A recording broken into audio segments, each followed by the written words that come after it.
आताची एक महत्त्वाची आणि मोठी बातमी आपल्याला पाहायला मिळते। साम टीव्हीवर पंकजा मुंडेंनी देखील खातं उघडल्याचं पाहायला मिळालंय। परिणय फुके यांना 3 मतं मिळाली आहेत। तर पंकजा मुंडे यांनी खातं उघडलेलं आहे। आपल्याला माहिती आहे लोकसभेत पराभव झाला होता आणि त्यानंतर विधान परिषदेचं तिकीट भाजपने दिलं। मिलिंद नार्वेकर हे मात्र 8 मतांनी आघाडीवर आहेत। प्रज्ञा सातव यांना देखील 10 मतं मिळाली आहेत, ते देखील आघाडीवर आहेत। परिणय फुकेंना 3 मतं मिळालेली आहेत।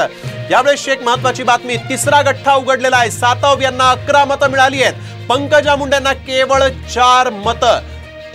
मिलिंद नार्वेकर यांना देखील 11 मतं मिळाली आहेत।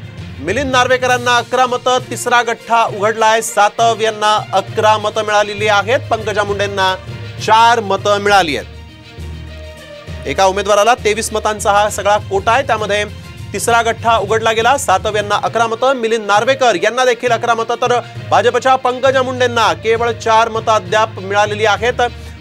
अर्थात हे काही निकाल नाही आहेत। निवडणूक झाल्यानंतर, मतदान झाल्यानंतर हा सगळा ही आकडेवारी समोर येते, ही मतं समोर येत आहेत। पंकजा मुंडेंना केवळ 4 मतं मिळाली आहेत, तर प्रज्ञा सातव आणि मिलिंद नार्वेकर यांना 11 मतं मिळालेली आहेत।